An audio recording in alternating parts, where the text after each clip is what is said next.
Friends, स्वागत आहे तुमचं माझ्या सखी सहेली या यूट्यूब चॅनलवरती। आज मी तुमच्यासाठी कटोरी ब्लाऊजच्या फरम्याचा वापर करून आपण ब्लाऊजची कटिंग कशी करायची हा व्हिडिओ मी तुमच्यासाठी घेऊन आलेली आहे। मी एक शॉर्ट व्हिडिओ अपलोड केला होता की त्यामध्ये मी राजराणीचे कटोरी ब्लाऊजचे जे फरमे आहेत ते ऑर्डर केले होते आणि त्याचा रिव्ह्यू मी तुमच्यासोबत शेअर केला होता। तर आता त्याचाच वापर करून आपण ब्लाऊजची कटिंग करणार आहोत।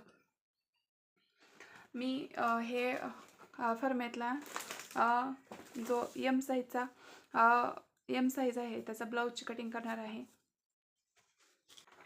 इथं मी एम साईजचा राजराणीचा कटोरी ब्लाऊजचा फर्मा घेतलेला आहे आणि खालच्या बाजूला मी इथं हे अस्तरचं कापड हे 2 पदरी करून इथं घडी टाकलेली आहे।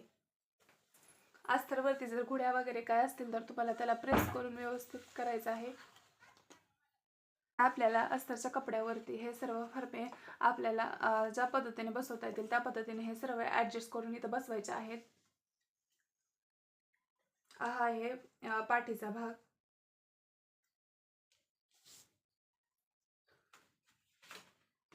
त्यानंतर हा पुढच्या साईडचा भाग,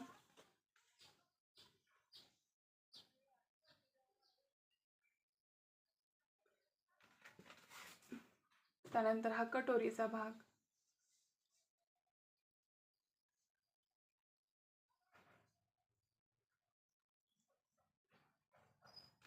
त्यानंतर ही क्रॉस पट्टी। तुम्ही व्हिडिओ दाखवल्याप्रमाणे व्यवस्थित ॲडजस्ट करून तुम्हाला हे पार्ट ब्लाऊजवरती ठेवायचे आहेत। आता तुम्ही जर राजराणीचे ब्लाऊजचे फर्मे जर ऑर्डर करणार असाल तर तुमच्यासाठी एक गोष्ट मी सांगते की ते म्हणजे ह्या ब्लाऊजचे जे फर्मे आहेत ते साईजने आपल्या साईजपेक्षा खूप मोठे वाटतात। तुम्ही जर नॉर्मली तुमच्या पद्धतीनं ब्लाऊजचं मेजरमेंट काढून जर तुम्ही ब्लाऊज शिवत असाल तर त्यामध्ये तुमचे जे फर्मे आहेत ते इझिली आपल्या अस्तरवरती ॲडजस्ट होऊ शकतात। पण हे जे ब्लाऊजचे फर्मे आहेत ते आपल्या ब्लाऊजच्या अस्तरवरती ॲडजस्ट होत नाहीत। हे खूप मोठे मोठे फर्मे आहेत। त्यासाठी तुम्हाला 90 सेंटीमीटर नाही तर तुम्हाला जवळजवळ 1 मीटरचा अस्तर लागेल, तो पण मीडियम साईजचा ब्लाऊज बनवण्यासाठी। आणि तुम्ही जर एकदम लार्ज साईजचा ब्लाऊज बनवत असाल तर तुम्हाला साधारणतः 1.5 मीटर कपडा लागेल। मी तुम्हाला आत्ताच सांगते, ह्या राजराणीचे जे फर्मे आहेत ते एवढे मोठे मोठे आपल्याला दिसायला दिसतात। आता त्यामधून जो ब्लाऊज क्रिएट होऊन येतो तो आपल्याला व्यवस्थित बसतो की नाही तो बसतो ते मी तुम्हाला दाखवेनच। त्यासाठी आधी मी हे कटिंग करून घेत आहे। आता हे जे आपण ठेवलेलं आहे यामध्ये जर आता आपण स्लीव्ज ॲडजस्ट करायच्या म्हटलं तर तुमच्या स्लीव्ज इथं ॲडजस्ट होऊ शकत नाही। तुम्ही कशाही पद्धतीने हे फर्मे ॲडजस्ट केले तरी 80 सेंटीमीटरमध्ये किंवा 90 सेंटीमीटरच्या फॅब्रिकमध्ये तुमचा ब्लाऊज राजराणीच्या ह्याच्यामध्ये होऊ शकत नाही। तुम्ही जर फर्मे ऑर्डर केलेले असतील तर तुमच्या हे लक्षात आले असेल। मी जर नॉर्मली मी काढलेलं माप यूज करून जर इथं ब्लाऊज ह्या एवढ्याच कपड्यात शिवलं तर यातून कपडा शिल्लक राहील। पण हे तेच मी राजराणीचे फर्मे जर वापरून जर हे ब्लाऊज शिवायचा प्रयत्न करते तर इथं मला ब्लाऊज कमी पडतोय। जर आता आपण हे ब्लाऊजची ड्राफ्टिंग करूया। मी खडूने हे ॲज इट इज असं ड्राफ्ट करून घेते।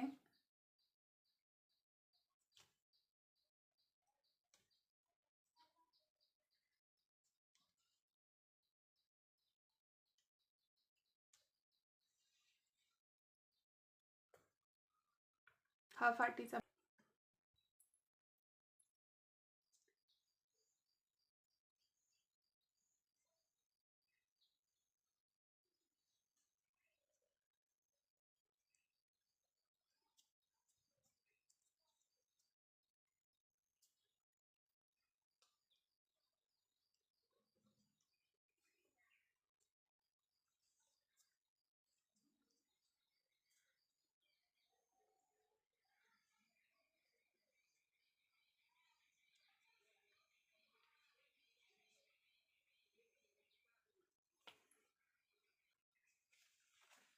तुम्ही इथे बघू शकता मी ब्लाऊजच्या स्लीव्ज सोडून मी बाकीच्या सर्व भागाची इथे ड्राफ्टिंग करून घेतलेली आहे। आता आपल्याला हे कट करून घ्यायचं आहे।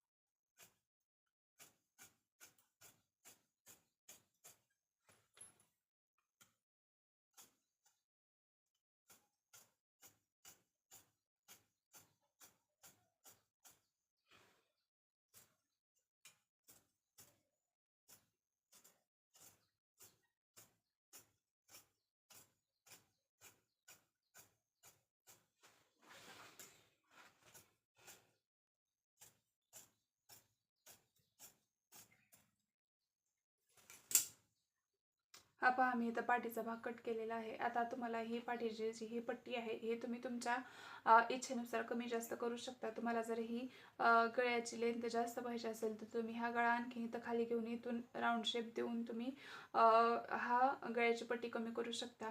पण मी एवढीच ठेवलेली आहे. आता आपल्याला अशा पद्धतीनेच हे सर्व पार्ट पण कट करून घ्यायचे आहेत. तुम्ही इथं बघू शकता मी सर्व पार्ट ब्लाऊजचे कट करून घेतलेले आहेत. हा पाठीचा भाग, ही कटोरी, त्यानंतर कटोरीच्या साईडचा भाग, ही योकपट्टी. मेन जे अस्तर फॅब्रिक आहे, जे ब्लाऊज पीस आहे त्याच्यावरती आपल्याला हे जे अस्तरचे पार्ट आपण कट करून घेतलेले आहेत ते याच्यावरती ठेवून आपल्याला कटिंग करायचे आहे. आपले हे सगळे आपण तयार करून घेतलेले आहेत ते आपल्याला याच्यावरती मेन कपड्यावरती ठेवायचे आहेत आणि आपल्याला याची कटिंग करून घ्यायचे आहेत.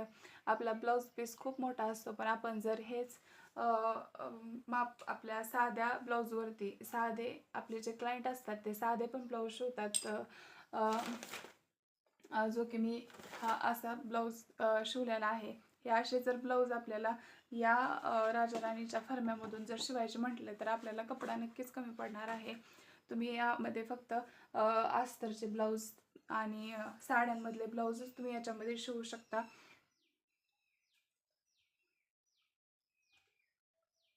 आता अशा पद्धतीने आपण कट केलेले सर्व जे पार्ट आहेत ते आपल्याला ह्या मेन फॅब्रिकवरती ठेवून आपल्याला हे कट करून घ्यायचं आहे.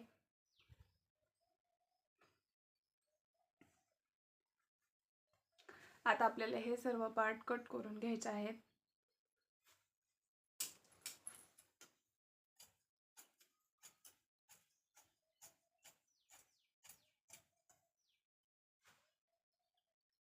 मेन जे फॅब्रिक होतं आपलं ब्लाऊज पीस त्याचे मी अस्तर त्याच्यावरती ठेवून हे त्याचे पण सगळे पार्ट असे कट करून घेतलेले आहेत. तुम्हाला हवं तर तुम्ही अस्तर आणि हे जे मेन फॅब्रिक आहे, जो काही आपला ब्लाऊज पीस आहे, ते एकावरती एक घडी टाकून तुम्ही एकदाच अस्तरच्या खाली हा ब्लाऊज पीस हातरून ते सर्व पार्ट तुम्ही एकदाच कटिंग करून घेऊ शकता. आता मी हे सर्व पार्ट एकत्र कट करून घेतलेले आहेत. आता आपल्याला बाहीचा पार्ट आणि जे आपले हुकाची आणि जी लुकाची पट्टी असते ते सर्व पट्ट्या आपल्याला इथं कट करून घ्यायच्या आहेत. आता अगोदर आपण बाही इथं कट करणार आहोत. तुम्ही इथं बघू शकता बाहीसाठी माझ्याकडं एवढा कपडा शिल्लक राहिलेला आहे. हे जे ब्लाऊजचे काठ आहेत आणि हे 2 पदरी आहे. आता आपल्याला हे हा आहे इथं बाहीसाठीचा जो फर्मा आहे तो इथं एकच साईड आहे. आपल्याला ह्याला ऑनफोल्ड साईडवरती ठेवायचं आहे. आता मी ही एकावरती एक असं फोल्ड करत आहे. आता हे तुम्ही बघू शकता ही इथं 4 पदरी घडी झालेली आहे. आता याच्यावरती आपल्याला हा जो बाहीचा फर्मा आहे तो ठेवायचा आहे. मला इथं खालच्या बाजूला थोडंसं कमी पडत आहे. ह्या बाहीची उंची 11 इंच आहे.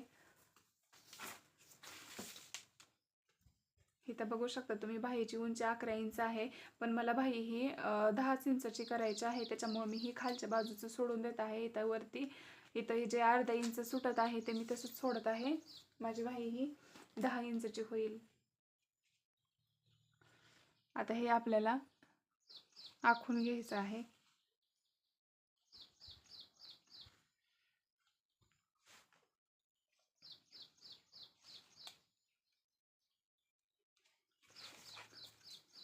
आता याची आपल्याला कटिंग करायची आहे.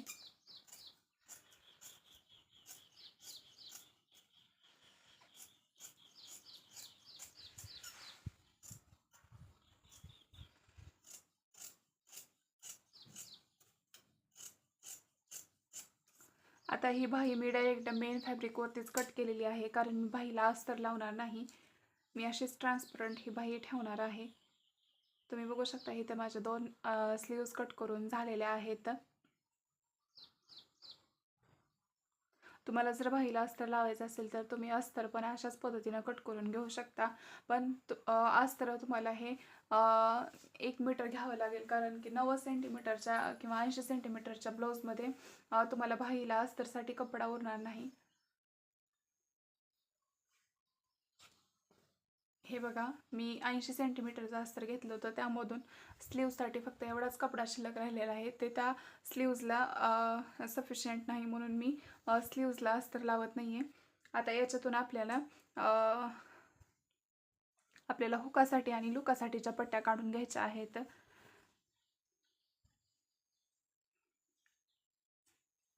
आता मी हुकासाठी ही जी पट्टी काढायची आहे ती फक्त अस्तरची काढत आहे. ती मी या बाजूला काठ आहेत, या बाजूला काढत आहे. ती पट्टी मी इथं 1.5 इंचची काढणार आहे.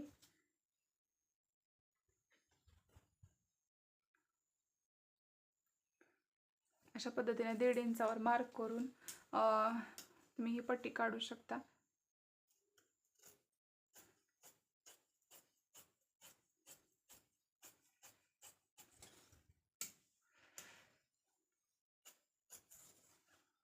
ह्या पट्टीची लांबी मी अंदाजे 10 इंच ठेवलेली आहे.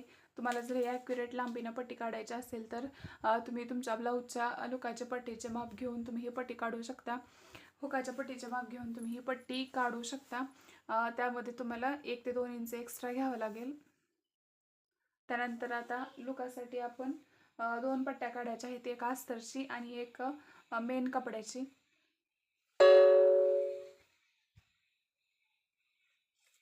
आता जो बॅक साईडचा बॅक साईडचा जो पार्ट होता त्यातून जो आपण गळ्याचा भाग कट करून घेतलेला आहे त्यामध्ये ही पट्टी निघालेली आहे. ह्याला आपण प्रॉपर चौकोन शेपमध्ये कट करून घेऊन हीच पट्टी आपण लुकासाठी वापरणार आहोत.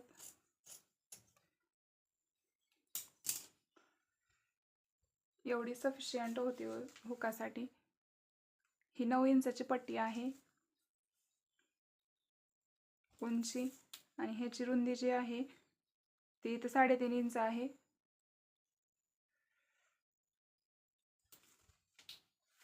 आता अशीच आपल्याला एक मेन फॅब्रिकची पण एक पट्टी काढायची आहे.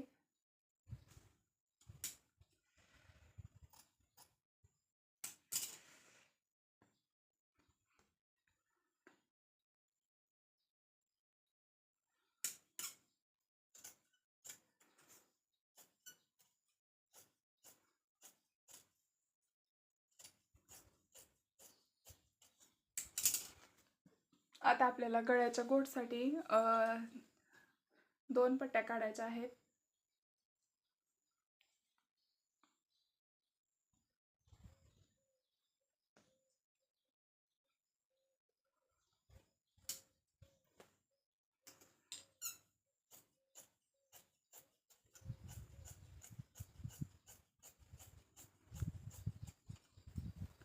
गळ्याच्या गोटसाठी पण मी इथं 1.5 इंचाच्या पट्ट्या काढत आहे.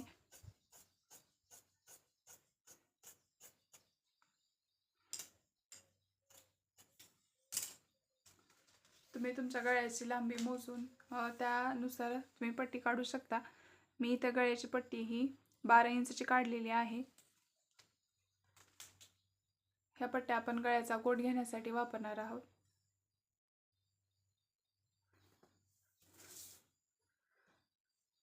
अशा पद्धतीनं आपण राजा राणीच्या कटोरी ब्लाऊजच्या फर्माचा वापर करून इथं ब्लाऊजची कटिंग केलेली आहे.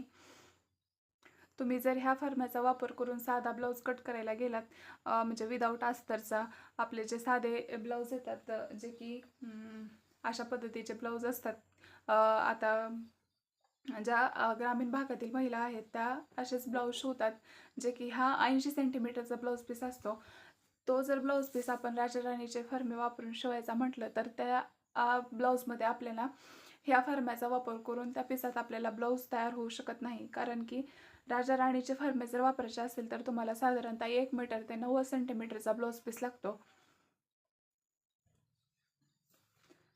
आता हे आपल्याला स्टिच करून घ्यायचं आहे, पण स्टिच करण्याच्या आधी मी तुम्हाला एक सोपी मेथड सांगते की ज्या पद्धतीने तुम्हाला हे स्टिचिंग सोपी जाईल. आता जे आपण हे अस्तरचे सगळे मेन फॅब्रिक आणि जे अस्तर हे जे सगळे पार्ट आहेत ते आपण एकावरती एक असे शिवून घेतो. हे सगळे पार्ट आपण एकावरती एक अस्तर आणि जे मेन फॅब्रिक हे आहे ते एकावर एक ठेवून आपण शिवून घेतो. पण हे शिवायला काय होतं, खूप वेळ लागतो, फिनिशिंग व्यवस्थित येत नाही कधी कधी. आणि हे कडक कापड आहे, पण जर एखादा कपडा गुळगुळीत असेल तर त्याची फिनिशिंग आपल्याला व्यवस्थित येत नाही. तर त्यासाठी काय करायचं मी सांगते.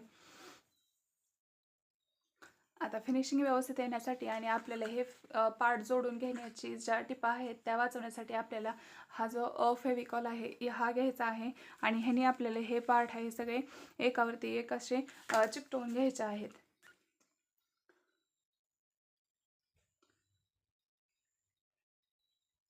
आपली टीप जी आहे ती एवढी एका काठावरती आपल्याला मारता येत नाही, पण हा ग्लू आपण थोडा थोडा काठावरती व्यवस्थित लावून घ्यायचा आहे आणि ह्याच्यावरती हे चिकटवून घ्यायचे आहे. ह्याच्यामुळे आपल्याला ह्याच्यामध्ये कुठेही अशी एखादी प्लेट्स पडणार नाही किंवा मध्ये दुमडणार वगैरे काहीच नाही. फिनिशिंग पण व्यवस्थित येते.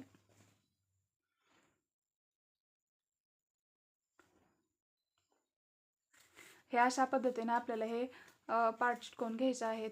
तुम्हाला जर हा ब्लाऊज असं चिकटवून ओल्यात आपल्याला हे पटकन शिवता येणार नाही. हे सुकवण्यासाठी आपल्याला एक 10 मिनिटाची वाट बघावी लागेल. पण तुम्हाला जर तेवढा टाईम नसेल तर तुम्ही ह्याच्यावरती प्रेस पण करू शकता. प्रेस केल्यानंतर हे लगेच सुकून जाईल. अशा पद्धतीने आपल्याला हे कटोरीचे 2 पार्ट, त्यानंतर कटोरीच्या साईडचे हा जो पार्ट आहे हा पण अस्तर आणि ते एकावरती एक चिटकून घ्यायचा आहे. त्यानंतर बॅक साईडचा पार्ट पण आपल्याला चिकटून घ्यायचा आहे. बॅक साईडचा पार्ट कसा चिकटवायचा हे मी तुम्हाला सांगते. पहिल्यांदा अस्तर घ्यायचं, त्यानंतर गळ्याच्या भागावरती आपल्याला ग्लू लावून घ्यायचा आहे. खालच्या बाजूला मी पुठ्ठा का घेतलेला आहे, कारण की ग्लू फरशीला चिटकल्यानंतर तो लवकर निघत नाही, त्याच्यामुळे मी खाली पुठ्ठा घेतलेला आहे. आता गळ्यावरती आपला ग्लू लावून झालेला आहे. त्यानंतर आपली ही जी खालची बाजू आहे तिथं पण आपल्याला इथं ग्लू लावून घ्यायचा आहे.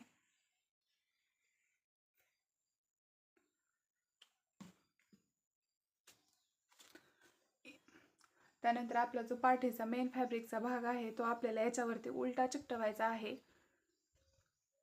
अशा पद्धतीने इथं उलटा आपल्याला इथं हे चिकटवून घ्यायचं आहे. सरळ बाजू आतमध्ये घालायची आहे.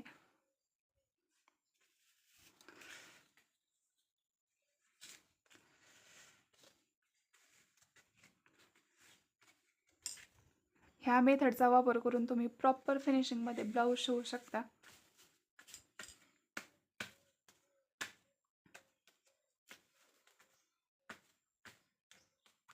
आता हे चिकटवून झालेलं आहे. आता आपण हे उलटं का चिकटवले, कारण की आता हे जे चिकटवले त्याच्यावरती आपण टीप मारायची आहे. इथं खालती पण टीप मारायची आणि हे सरळ केले की आपली सरळ बाजू आहे ती, हे अनफोल्ड केले की आपली हे जे सरळ बाजू आहे ते वरती येते. आणि हे चिकटवायचं कारण की आपला गळा शिवताना इकडे इकडे सरकत नाही आणि व्यवस्थित प्रॉपर फिनिशिंगमध्ये हा शिवून होतो. त्याच्यामुळे मी ह्या चिकटवून घेतलेला आहे. मी आता सगळे ब्लाऊजचे पार्ट हे चिकटवून घेतलेले आहेत. ही बॅक साईडचा पार्ट, हे कटोरीचा पार्ट, त्यानंतर ही कटोरीच्या साईडची जी पट्टी असते ती, हे आपल्याला एवढे पार्ट इथं चिकटवून घ्यायचे आहेत. या चिकटवल्याचा आणखीन एक फायदा म्हणजे जे बिगिनर आहेत, जे नवीन ब्लाऊज शिवायला शिकत आहेत त्यांच्यासाठी खूप होतो. काही काही वेळेस काय होतं, त्यांच्याकडून शिवताना दोन्ही जे बाजू आहेत ती डावीकडची आणि उजवीकडची जी तयार होणार होती ती एका साईडच्या दोन्ही बाजू तयार होतात. ते त्यांच्या लक्षात येत नाही शिवायच्या टायमिंगला, आणि शिवून झाल्यानंतर ते आपल्या लक्षात येतं. पण तुम्ही जर असं हे समोरासमोर असं ठेवून जर तुम्ही हे असं चिकटवून घेतलं तर तुमच्या हे पार्ट तयार झाल्यानंतर तुम्ही जर शिवलं तर तुमच्या बरोबर डावी आणि उजवी ह्या दोन्ही बाजू एकदम व्यवस्थित तयार होतील. आता तुम्हाला जर ह्या ब्लाऊजची स्टिचिंग पाहिजे आहे तर त्याच्यासाठी माझ्या चॅनेलला फॉलो करा, सबस्क्राईब करा. आणि ह्याच्या स्टिचिंगच्या व्हिडिओसाठी मी पार्ट 2 बनवणार आहे. त्यासाठी तुम्हाला पार्ट 2 बघावं लागेल. त्याचा मी व्हिडिओ स्टिचिंगचा उद्या अपलोड करेन. तुम्हाला माझे व्हिडिओज आवडत असतील तर मला कमेंटमध्ये नक्की सांगा. आणि आणखीन काही क्वेश्चन असतील तर तेही तुम्ही विचारू शकता. Bye bye. Stay tune. Stitching next पार्टमध्ये. थँक्यू.